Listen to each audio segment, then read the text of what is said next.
I launched my Shopify store in November, and on the 4th of November, I got my first sale. Now, we are sitting on 43,000 rands in sale. That is 2 months. Today is the 26th of December, 2026. So that's about 2 months. This is everything that I've learned about Shopify. This is everything that I can teach you about Shopify. I'm not going to tell you what product I'm selling because it's not about the product. It's about the skill that you have to sell. Most people are focusing on the wrong thing when they're approaching Shopify. Most people are focusing on, I want to be a guru when it comes to Shopify. They are focusing on learning the Shopify, the platform itself, which is good. That's actually a good thing. You need to learn the platform and how to use it.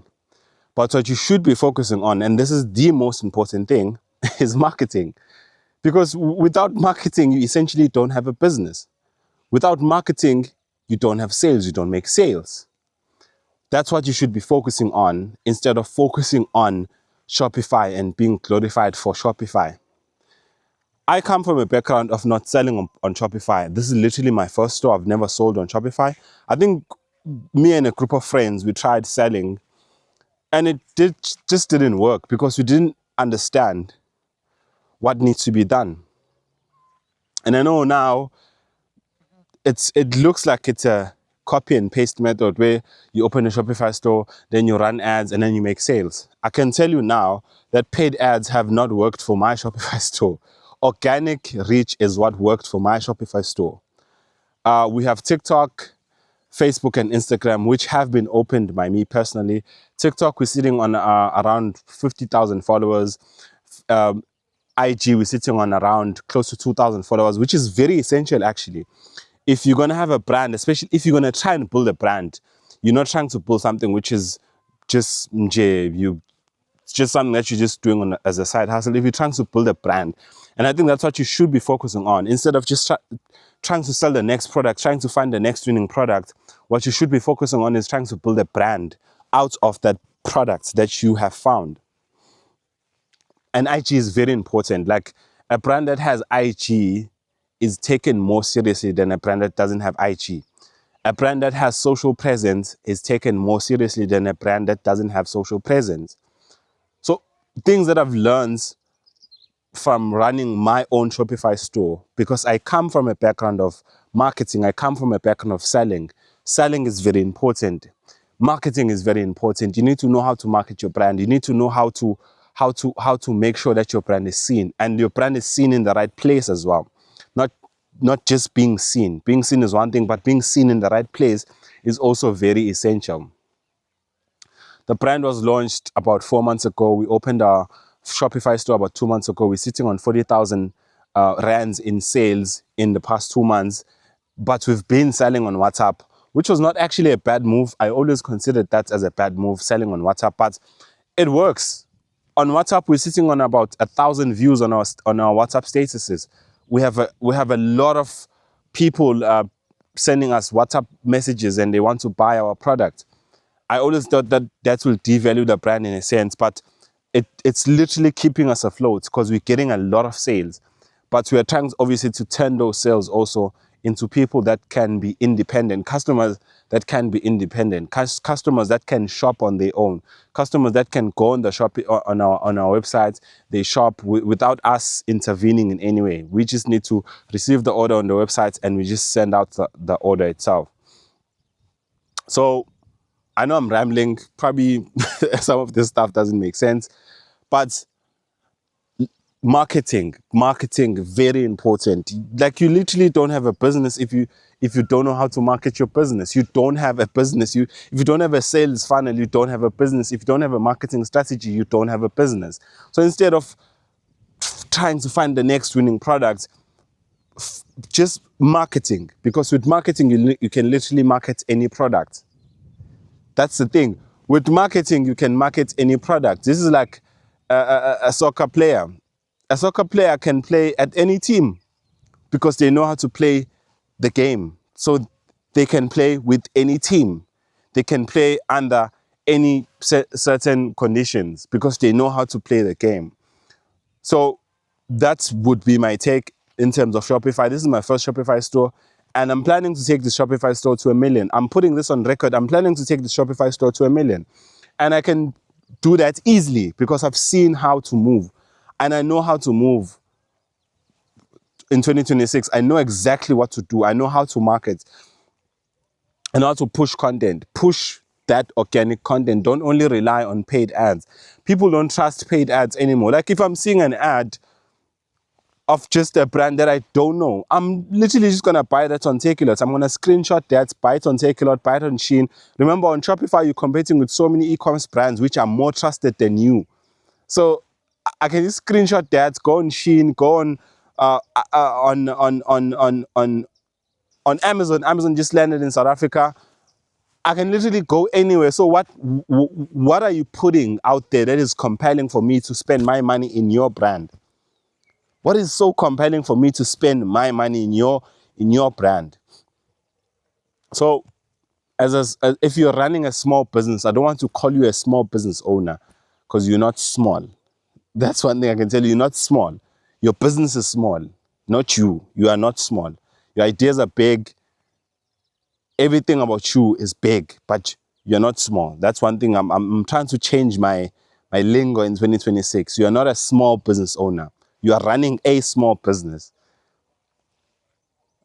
Focus on marketing. What is the marketing plan? How do you sell? How do you reach your targeted audience? The product itself, there's nothing wrong with the product, but who is the product intended for? How do you reach those people? How do you communicate your message for those people? Marketing, marketing, marketing, marketing, marketing. Very important. A winning product is a plus. Yes, don't get me wrong. A winning product is a plus. If you find a product that can be serviced by that can be bought by 1,000 people, and you literally have those 1,000 people at your disposal, then that's a plus 100%. But you're gonna spend so much time, money trying to find a winning product, and you forget about the most essential thing, which is marketing. Because once you find that winning product, it's gonna still need to be marketed. Once you find that winning product, you're gonna go through something called a hype season where people are excited for the brand, people are excited for the product. Now, how do you consistently make those people excited for the product itself? How do you consistently make those people excited about your brand? How do you make people continue coming back to your business? The hype season is over now. You've got your winning product. Now, how do you consistently make people come back to your Shopify store? How do you make people consistently come back to your business? So I hope this helps. I hope someone sees this video and they actually get inspired. I'm a young person myself, so don't see the glasses and think, hey, this man is old. Hey, I'm a young person myself. I'm only 26 years old, turning 27 next year, and I'm planning to take my Shopify store to the next level. And I always tell my partner this is $1 million brand. This is $1 million brand. Timing is very essential also. That's something that I forgot to mention. Timing is very essential when you're trying to build something. And I wanted to speak about on my TikTok. I'm going to put my TikTok somewhere here because I have a TikTok page where I share some of these business advice, marketing advice, because I come from a marketing background, and I still do marketing from time to time. So if you do need some marketing consultation, don't forget to hit me up, man, because I'm available. But yeah, man, I wanted to also talk about the old school versus the Kasi flavor brands. Those two brands, I'm gonna put them up here. If I don't, hey, I'm sure you know the story if you're living in South Africa. So there's two brands. One is called Old School and the other one is called Kasi Flavor. Now, I know people always say you don't need money to push a brand. But that is completely false. You can get creative, but at some point your creativity is going to come to a stop. Like, you're going to get tired of doing the same thing because now you just need to get more creative. You don't have money to push your brand. Old School has money. Old School is funded. Kasi Flavor, on the other hand, just has creativity. Now, creativity without funding we've seen, like, there's so many talented people in South Africa. Tell me how many people that you know that are talented, but they're just not seeing the light because they don't have proper funding. This is why record labels are so essential. I know we all hate record labels as a new generation, but record labels are so essential because they get to fund talent. Now, talent that meets proper funding gets to be a superstar. Talent that meets proper funding gets to be a superstar. You will never be a superstar without proper funding, because even if you get one hit song or two hit songs, you will need to be, at some point, you're going to need money in your career. You're going to need money. You're going to need money. So we cannot despise that you're going to need money. So old school has money. Old school is funded. That's why old school is able to collaborate with people like Oscar Mbo. Do you know how much money Oscar Mbo charges for a collab, for a feature, for you to just capture him and put him up on your website? Do you know how much money that man charges? And this is just not, it's not just Oscar Mbo. This brand has collaborated with Kaizer Chiefs, with Pirates.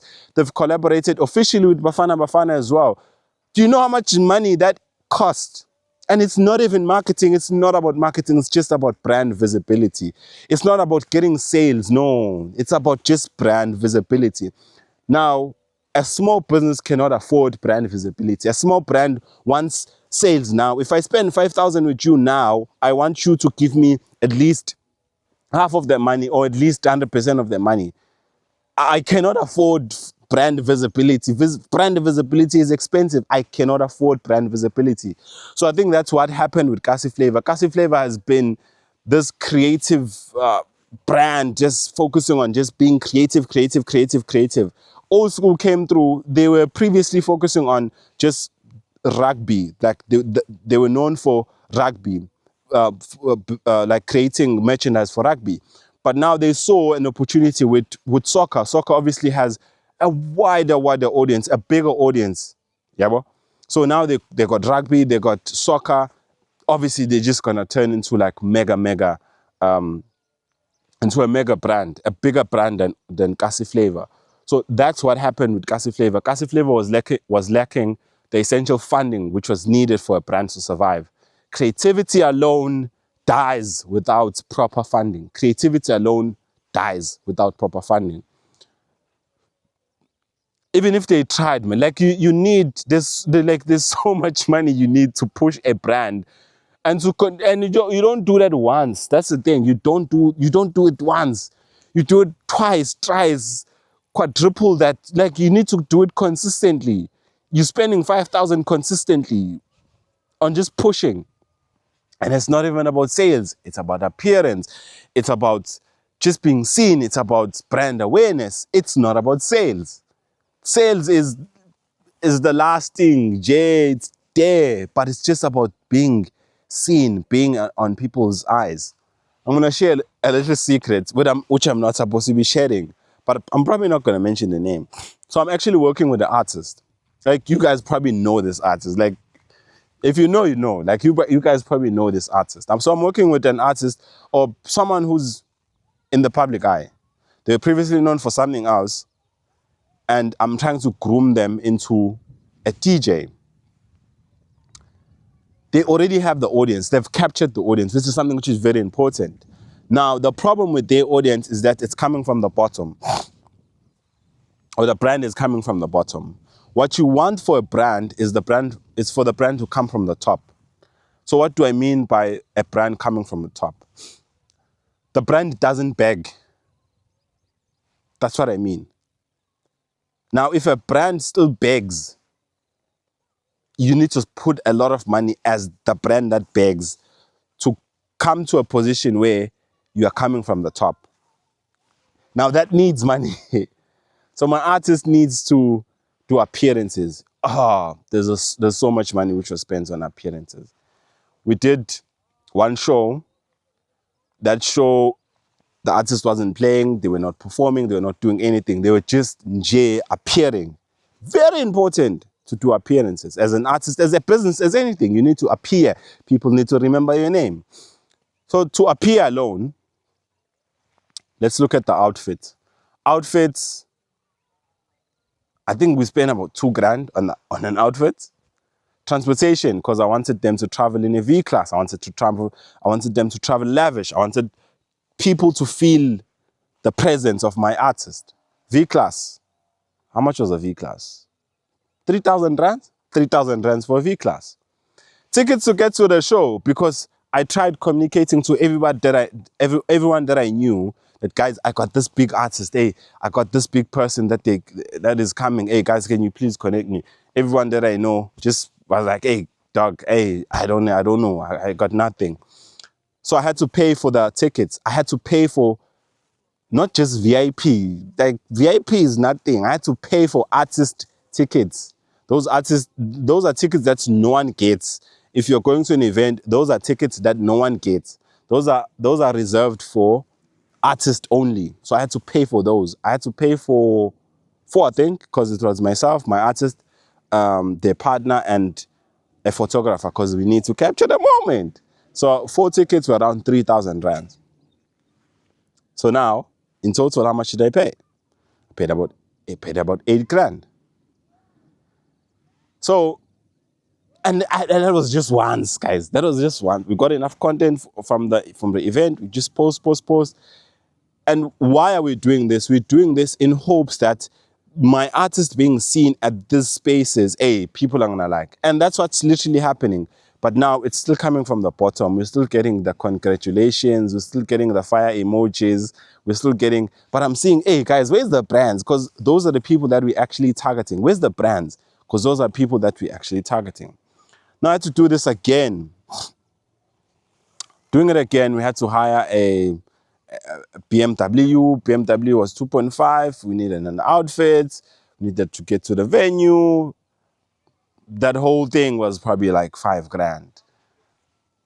So what I'm trying to communicate with you guys, I think it's about to rain and my camera is gonna get wet. What I'm trying to communicate with you guys, that you need money to push a brand. It's either you need to get very creative to the point whereby you try and get money for free, but you need money to push a brand. And that's a wrap. Dago.